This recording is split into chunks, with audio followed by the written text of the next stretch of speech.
দুপুরে গরম ভাতের সঙ্গে মূলো শাকের এই রেসিপিটি যদি থাকে আর কোনো কিচ্ছু দরকার হবে না, এক থালা ভাত কিন্তু এই মূলো শাক দিয়েই আপনি খেয়ে নিতে পারবেন। দেখে নিন।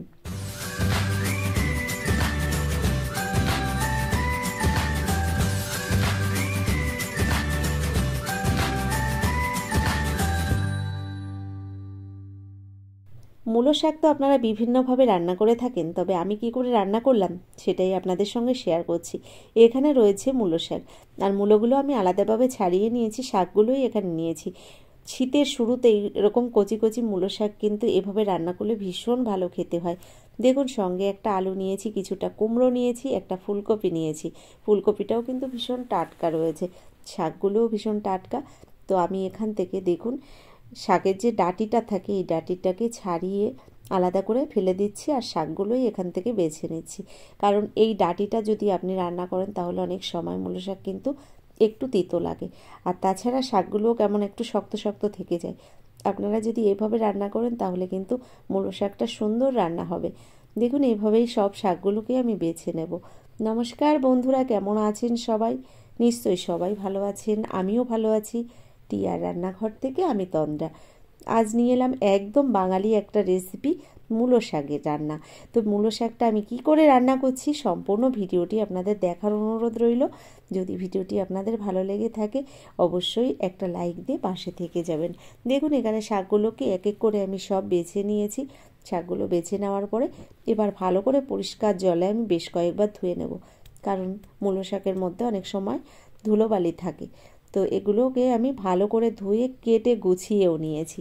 এবার আপনাদের দেখাবো কি করে রান্নাটা করি। দেখুন, শাকগুলো ধুয়ে নেওয়ার পরে সুন্দর করে আমি কুচি কুচি করে শাকগুলোকে কেটে নিয়েছি। সঙ্গে ফুলকপি, আলু আর কুমড়োটাকেও কিন্তু এখানে কেটে গুছিয়ে নিয়েছি, আর কয়েকটা কাঁচা লঙ্কা নিয়েছি। এবার রান্নাটা শুরু করছি। গ্যাসের ওপর একটা কড়াই গরম বসিয়ে দিয়েছি। কড়াইতে দিয়ে দিলাম অল্প পরিমাণে সর্ষের তেল, ওই 2 চামচ পরিমাণে সর্ষের তেল দিয়েছি। প্রথম তেলের মধ্যে আমি বাদামগুলোকে ভেজে নিচ্ছি। তো এখানে কিছুটা বাদাম নিয়েছি, আর বাদামগুলোকে হালকা আঁচে এভাবে একটু নেড়েচেড়ে ভেজে নিতে হবে। বাদামগুলোকে হালকা আঁচে এভাবে কিছুক্ষণ সময় ধরে যদি ভেজে নেওয়া হয় বাদামটা কিন্তু খেতে ভীষণ ভালো হয়। কারণ বাদাম অনেক সময় আমরা যদি গ্যাসের ফ্লেমটাকে বাড়িয়ে দিয়ে তারপরে ভেজে নিই তখন কিন্তু বাদামটা পুড়ে যায়, খেতেও ভালো লাগে না। তো এখানে বাদামটাকে এভাবে আমি হালকা আঁচে ভেজে নিয়েছি।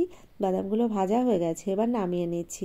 বাদামগুলো ভেজে নামিয়ে নেওয়ার পরে যে তেল রয়েছে কড়াইতে, এই তেলের মধ্যে প্রথম আমি ফুলকপিগুলো দিয়ে দিলাম।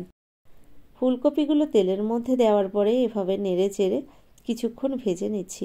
তবে লবণ হলুদ কিছুই এখানে ব্যবহার করব না। তেলের মধ্যে জাস্ট এভাবে ফুলকপিগুলোকে আমি একটু ভেজে নেওয়ার পরে তারপর এর মধ্যে আমি কুমড়োগুলো দিয়ে দেবো। তো বন্ধুরা, আপনারা তো বিভিন্নভাবে শাক রান্না করে থাকেন, তবে মূলো শাক এভাবে যদি আপনারা না খেয়ে থাকেন অনুরোধ করব একবার রান্না করে দেখবেন। এভাবে মূলো শাক রান্না করলে কতটা টেস্ট হয় আপনারা খাওয়ার পরেই বুঝতে পারবেন। অনেকে কিন্তু মূলো শাক বা মূলো একদমই খেতে চায় না, তাদের জন্য এই রেসিপিটি এভাবে আপনারা একবার কিন্তু বানিয়ে দেখতে পারেন। কিছুক্ষণ ফুলকপিটা ভেজে নেওয়ার পরে এবার আমি কেটে রাখা কুমড়োটাও দিয়ে দিলাম এই ফুলকপির মধ্যে। এভাবে আমি কিছুক্ষণ নেড়েচেড়ে ভেজে নেব ফুলকপি আর কুমড়োটাকে। তবে এখানে লবণ হলুদ কিছুই আমি ব্যবহার করছি না। কিছুক্ষণ এভাবে নেড়েচেড়ে ফুলকপি আর কুমড়োটাকে ভেজে নিয়েছি। ভাজাটা প্রায় হয়ে গেছে, এগুলোকে এবার নামিয়ে নেব। কুমড়ো ফুলকপি নামিয়ে নেওয়ার পরে তারপর আমি আবার একটু তেল দিয়ে বাকি রান্নাটা করে নেব। তো দেখুন, এখানে ফুলকপিগুলো এবার আমি নামিয়ে নিচ্ছি। ফুলকপি কুমড়োটা ভেজে নামিয়ে নেওয়ার পরে কড়াইতে দিয়ে দিলাম আবারও প্রায় 3 চামচ পরিমাণে সর্ষের তেল। এবার দিয়ে দিচ্ছি এখানে কিছুটা পাঁচফোড়ন। ফোড়নে পাঁচফোড়ন দিলাম, আর সঙ্গে দিয়ে দিলাম 2টো শুকনো লঙ্কা। তো লঙ্কা দুটোকে আমি এখানে একটু কেটে দিয়েছি। ফোড়নটাকে একটু ভেজে নিচ্ছি। ফোড়নটা ভাজা হয়ে গেলে এর মধ্যে দিয়ে দিলাম মিডিয়াম সাইজের একটা পেঁয়াজ কুচি। পেঁয়াজ কুচিটা দেওয়ার পরে এভাবে নেড়েচেড়ে একটু ভেজে নেওয়ার পরে আমি দিয়ে দেবো এর মধ্যে কেটে রাখা আলু। তো এখানে দেখুন আলুগুলো এবার আমি দিয়ে দিচ্ছি এই পেঁয়াজ আর লঙ্কার মধ্যে। এবার কাঁচা লঙ্কাগুলোও দিয়ে দিলাম। ভালো করে নেড়েচেড়ে আলুগুলোকে একটু ভেজে নেব। বন্ধুরা, এই রান্নাটার মধ্যে একদমই মশলা খুব একটা ব্যবহার করা নেই, তবে গরম গরম ভাতের সঙ্গে যে এত অপূর্ব স্বাদ হয় খেতে। আপনারা তো বিভিন্নভাবে মূলো শাক বাড়িতে হয়তো রান্না করে থাকেন, এভাবে একবার বাড়িতে বানিয়ে দেখবেন, তাহলে বুঝতে পারবেন কতটা সুন্দর হয় খেতে। এখন তো হালকা হালকা শীত পড়ে গেছে, আর শীতের সময় আমাদের গ্রামের দিকে এরকম বাড়িতে কিন্তু দেশি যে মূলো শাকগুলো হয় এভাবে রান্না করলে ভীষণ ভালো খেতে হয়। তবে এবছর তো জলের কারণে আমাদের এখানে প্রত্যেকটা সবজি কিন্তু একটু লেট করে পাওয়া যাচ্ছে। দেখুন আলু আর লঙ্কাটাকে একটু ভেজে নেওয়ার পরে আমি দিয়ে দিলাম মূলো শাকগুলো। তো কেটে রাখা মূলো শাকগুলো দিয়ে দিলাম আলুর মধ্যে, এভাবে নেড়ে চেড়ে রান্নাটা করে নেব। তো দেখুন এভাবে ভালো করে মিশিয়ে নিচ্ছি। বন্ধুরা, যে কোনো শাক কিন্তু রান্নার পরে অনেকটাই কমে যায়, তো এখানে অনেকটা দেখা যাচ্ছে, তবে রান্নার পরে বোঝা যাবে শাকগুলো কতটা কমে গেছে। এর মধ্যে যে সবজিগুলো দিয়েছি, সবজিগুলো সিদ্ধ হতে যেটুকু সময় লাগবে, রান্নাটা করতে খুব একটা টাইম লাগে না। দেখুন কোনটুকু সময়ের মধ্যে কতটা শাক এখানে কমে গেছে। এবার ঢাকনা বন্ধ করে আমি ঢেকে দেবো 2 মিনিটের জন্য। তো দেখুন 2 মিনিট বাদে এবার ঢাকনাটা খুলে দেখছি, তো এভাবে নেড়ে চেড়ে এবার বাকি সবজিগুলোও আমি দিয়ে দেব এই শাকের মধ্যে। দেখুন ভেজে রাখা যে সবজিগুলো রয়েছে এই সবজিগুলো এবার আমি দিয়ে দিচ্ছি এই আলু আর মূলো শাকের মধ্যে। কুমড়ো আর ফুলকপিটা দিয়ে দিলাম, ভালো করে একবার নেড়ে চেড়ে মিশিয়ে নিচ্ছি। বন্ধুরা, অনেকে কিন্তু মূলো শাক খেতে চায় না, তবে আমার কিন্তু গরম গরম ভাতের সঙ্গে এভাবে মূলো শাক রান্না করলে ভীষণ ভালো লাগে।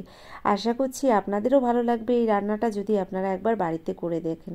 দেখুন এখানে স্বাদ মতো দিয়ে দিলাম লবণ, পরিমাণ মতো দিয়ে দিচ্ছি হলুদ গুঁড়ো।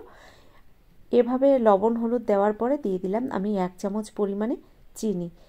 এবার দিয়ে দিচ্ছি ভেজে রাখা বাদাম। এখানে চিনিটা ব্যবহার করেছি, শাক যেহেতু একটু তিতো তিতো ভাব থাকে মূলো শাকে, তাই চিনিটা দিলে কিন্তু খেতে খুব ভালো লাগবে। তো চিনি, লবণ, হলুদ আর বাদামগুলো দেওয়ার পরে সব কিছু ভালো করে একবার মিশিয়ে নিলাম। সব কিছু মিশিয়ে নেওয়ার পরে আবারও আমি ঢেকে দেবো কিছুক্ষণের জন্য। তো এভাবে ঢেকে ঢেকে আমি সবজিগুলোকে একটু সিদ্ধ করে নেব। শাক যেহেতু নরম, তবে সবজিগুলো সিদ্ধ হতে একটু সময় লাগবে, তাই এভাবে কিছুক্ষণ ঢাকনা বন্ধ করে আমি ঢেকে ঢেকে সবজিগুলোকে সিদ্ধ করে নিয়েছি। তো এখানে দেখুন এবার চেক করে দেখব সবজিগুলো ঠিকঠাক সিদ্ধ হলো কি না। তো এভাবে আরও কিছুক্ষণ নেড়ে চেড়ে রান্নাটা করে নিয়েছি, আর আপনারা নিশ্চয়ই দেখেও বুঝতে পারছেন অনেকটা কিন্তু এখানে কমে গেছে শাক। এবার দেখে নেব এখানে আলু, ফুলকপি এগুলো সব ঠিকঠাক সিদ্ধ হলো কি না। দেখুন সব সবজিগুলো সুন্দর সিদ্ধ হয়ে গেছে। বন্ধুরা, আজকের রান্নাটা আপনাদের কেমন লাগলো অবশ্যই আমাকে লিখে জানাবেন। যদি আমার এই ভিডিওটি আপনাদের ভালো লেগে থাকে, এখনও একটা লাইক দিতে ভুলে গেছেন, অনুরোধ করব একটা লাইক দিয়ে যারা এখনও আমার চ্যানেলটিকে সাবস্ক্রাইব করেননি অবশ্যই আমার চ্যানেলটিকে সাবস্ক্রাইব করে আমার ভিডিওর পাশে থাকা বেল আইকনটি ক্লিক করে নোটিফিকেশনটা অল করে দেবেন। তো আজকের মতো এই পর্যন্তই, পরবর্তী ভিডিও নিয়ে আবার চলে আসব। ততক্ষণের জন্য সকলে ভালো থাকবেন। অসংখ্য ধন্যবাদ।